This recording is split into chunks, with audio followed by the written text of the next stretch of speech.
We're riding through the snow in a one-horse open sleigh. Bruce Jeffrey Pardo était un brillant ingénieur, jovial et courtois. Un brave gars, très apprécié par la communauté pour sa joie de vivre, mais également pour son engagement sans limite auprès de la paroisse de son quartier. Marié à Lisa Pardo, ils filaient tous deux le parfait amour. Mais Bruce était comme toi. Il adorait cette absurde fête où les gens s'offrent des cadeaux, s'émerveillent devant une bougie et chantent leur joie de vivre devant un sapin en train de mourir. Vice qu'il poussait jusqu'à décorer sa maison de petites loupiottes clignotantes et arpenter les rues vêtues d'un manteau rouge en criant « Ho ho ho » aux petits enfants. Mais derrière les guirlandes lumineuses, Bruce cachait un horrible secret. Tellement horrible qu'il fit basculer sa vie quand sa femme en prit connaissance. En effet, Bruce lui avait caché qu'il avait eu un enfant d'un premier mariage. De surcroît, un enfant handicapé dont il refusait de s'occuper. Saloperie. Leur idylle se mit à battre de l'aile, voire même être catapulté sur une autre galaxie. Car Lisa, qui adorait les enfants, ne concevait pas qu'on puisse abandonner son propre gosse, surtout dans ces circonstances. Non mais c'est vrai quoi, elle était bien elle au moins. C'est alors qu'au printemps 2008, elle le quitta et repartit vivre chez ses parents.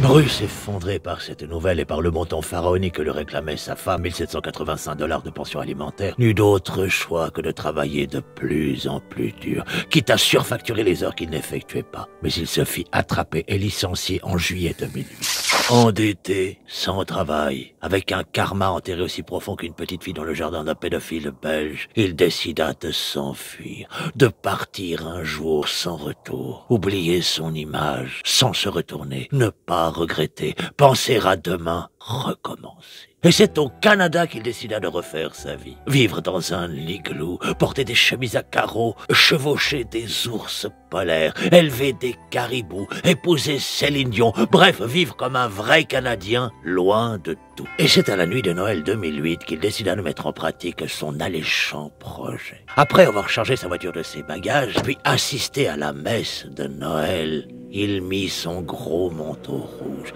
sa grosse barbe, et s'engouffra à pied dans la nuit magique où tous les vœux se réalisent. C'était sa dernière nuit dans sa vie, il ne voulait pas partir sans émerveiller une dernière fois les enfants avec ses gros « ho ho ho ». Puis revenant en direction de sa voiture, s'aperçut que ses bottines à grelots l'avaient mené directement devant la maison où sa femme habitait avec ses parents. Miracle, magie de Noël, il ne le sut. Mais en s'approchant de la fenêtre embuée, il aperçut une vingtaine de personnes qui festoyaient joyeusement ce jour béni.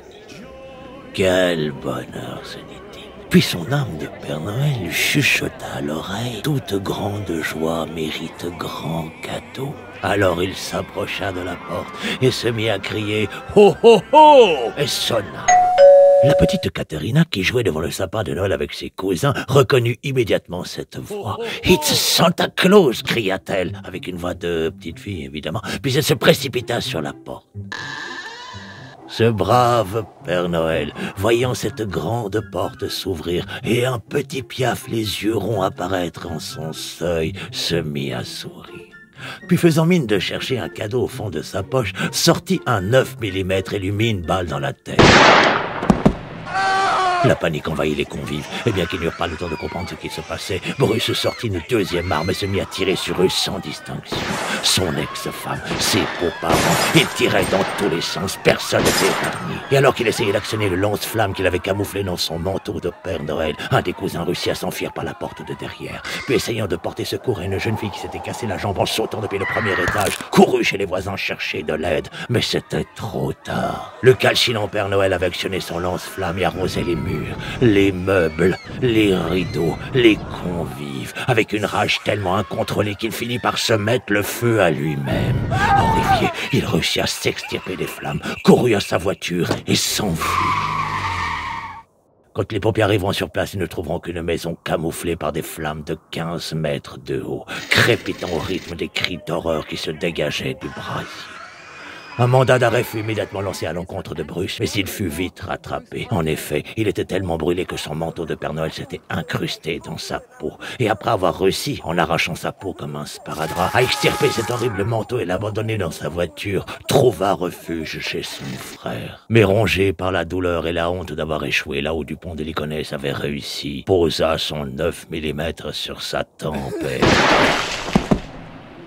Or, les 9 morts et les 13 orphelins que Bruce avait laissés derrière lui, en étalant sa cervelle sur le sapin de Noël de son frère, il avait marqué à tout jamais l'histoire de cette nuit de Noël. Et comme cette vidéo est une histoire de Noël et que toute histoire de Noël se termine par un miracle, la petite Katerina qui avait pris une balle dans la tête fut sauvée et après des années d'opération devint une belle femme qui milite encore aujourd'hui contre les arts.